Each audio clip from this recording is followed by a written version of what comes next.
based on non-random criteria, and not every individual has a chance to be included.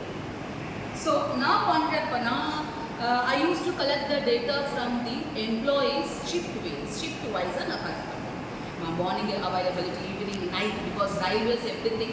So they have 3 to 4 shifts, right? So I used to collect the data from the employees.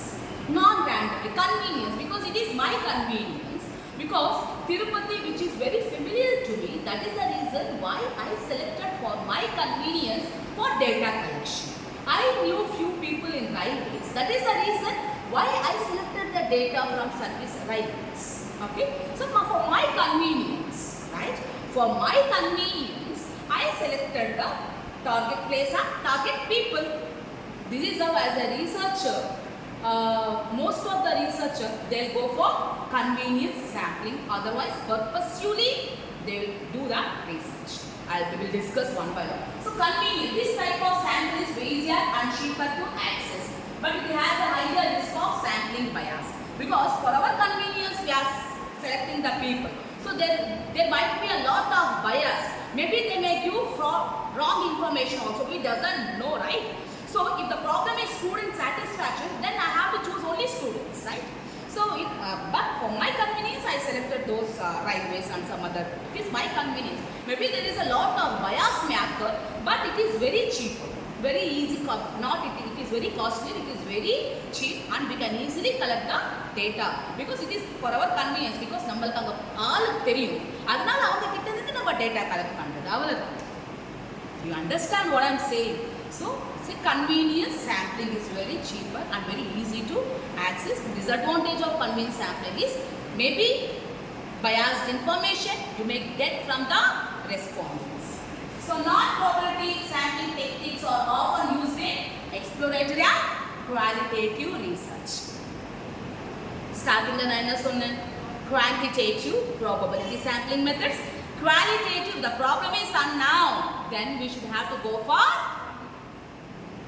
non-random probability, non-probability sampling method. It is qualitative. So because, for example, Corona is the best example for that. In 2019, we doesn't know the problem. What is the exact problem also? What we did, whomever the problem is, whoever the virus got attacked, so we'll come to them and we'll ask for our convenience. We collected the samples, right? For our convenience. So that might be the best example for qualitative non-probability sampling method is Corona. You can write down. Okay. And next is convenience. Convenience sampling simply includes the individuals who happen to be most accessible to the researcher. More accessible, right? Because I know the people, they are more accessible to me. So they will respond to my questions. They are more access. Whenever I call them, they will be available. So easily I get information from those people, right? This is an easy and inexpensive way to get the initial data, but no, there is no way to tell if the sample is representative of the population. So this type of data which we cannot generalize. Because you people know, we have discussed 2 types of inductive reasoning and deductive reasoning. You remember, inductive reasoning specific to generalized, deductive reasoning generalized to specific. So I don't know whether did you attended that class? No, you didn't. I didn't see your face on that day when I was discussing about the 2 types of reasoning. But anyhow, நீங்க பாருங்க, ஒருத்தர் தப்பு பண்ணுவாங்க, ஒரே வாட்டி தப்பு பண்ணுவாங்க. அது எடுத்துட்டு நம்ம generalize we are not supposed to speak. Yes, that particular girl is wrong at all times. You're not supposed to say like that.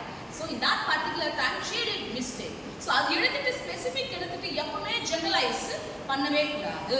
We're not supposed to say like that. Specific to generalization completely wrong. Best example for this is Corona. Corona vandadukalla they got few symptoms like enna vanduchu unga body pains, fever. And the general specific வந்து என்ன பண்ணிட்டாங்க doctors, Corona வந்து இறந்துருவாங்க சொல்லிட்டாங்க. If Corona attacked, that person may die. So it's specific to flu they die. So we cannot cannot say that all of the patients who attacked with virus, they won't die, right? I too got corona, right? So specific to generalization. Few இப்போ ஒரு 10 பேருக்கு நான் எடுத்துட்டு example peanuts சாப்பிட்டா allergy வரும், அவளுக்கு allergy வரும், இவளுக்கு அலர்ஜி வரும், அவங்க ஃப்ரெண்டுக்கு ஒரு 3 பேருக்கு வரும். இதெல்லாம் எடுத்துட்டு ஆமா peanuts சாப்பிட்டா they get allergy, peanuts which causes allergy. We are not supposed to say like that, right? Only few are here and there they will get allergy, but all of the customers who will eat peanuts, they won't get allergy, right? Right? So this is the qualitative probability enhanced sampling method. So for our convenience we are collecting. So collecting from the few samples, right? Few samples. From that samples we cannot generalize the result. So this is one disadvantage. But anyhow you can check here example. So voluntary response sampling. அவங்களே வருது voluntary. நான் collect பண்றேன், நான் வந்து sample, நான் வந்து questionnaire fill up பண்றேன். ஒரு 10 questions, we have 10 questions, assume 10 questions. So that pertains to that particular students. So they voluntarily they'll come and fill our data. We won't even select. Just voluntarily they'll come and they fill the data. That's voluntary. So you can see the example purposefully. Just like that purposefully I'll collect the data. Marketing research. In marketing research, this purposeful sampling will play a key role in order to collecting the data. Okay, very key role. Purposeful sampling. Purposefully I am selecting. For example, so for my research, I selected service sector. So in that service sector, I selected only middle-level managers. Purposefully for my problem is emotional intelligence and leadership effectiveness. So leadership effectiveness where we can see in middle-level managers. That is the reason why I selected middle-level managers purposefully for my study. So we will get the right information from those people. So purposefully. So here this is very best example in marketing research. Before launching a new wine product, for example, new wine product we are launching, an organization conducts pilot testing to gather feedback from the market. For the sample population, the research chooses expert wine tasters to provide valuable feedback for product improvement. You understand? So purposefully we are launching a new wine product in the market. இப்போ நான் வந்து யார்கிட்ட இந்த data collect பண்ணணும், ஜென்ஸா கேர்ள்ஸா? Gents இது collect பண்ணணும். அந்த ஜென்ஸ்ல கூட நான் யார்கிட்ட கலெக்ட் பண்ணணும்? who are expert using alcohol wine. அவங்க யார் எக்ஸ்பர்ட் டேஸ்ட் நல்லா பண்ணுவாங்களோ அவங்க கிட்ட இருந்து we need to get the valuable feedback in order to improvise our product, right?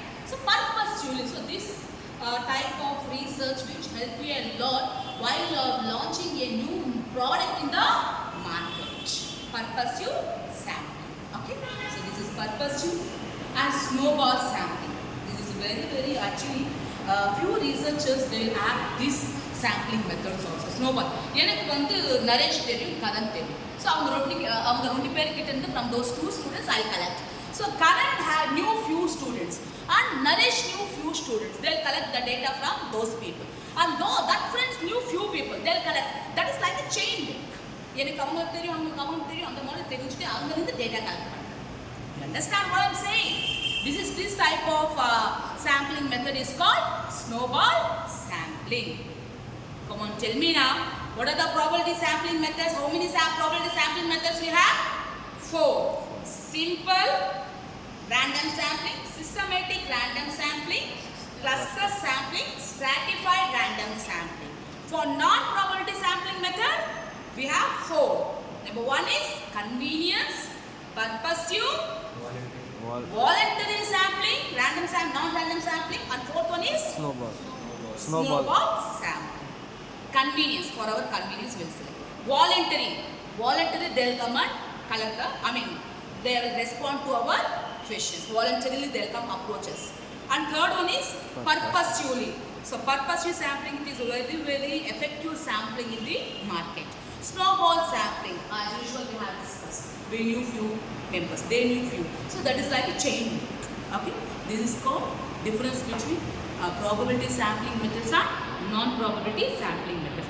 Probability is a random sampling. Non-probability is a non-random sampling method.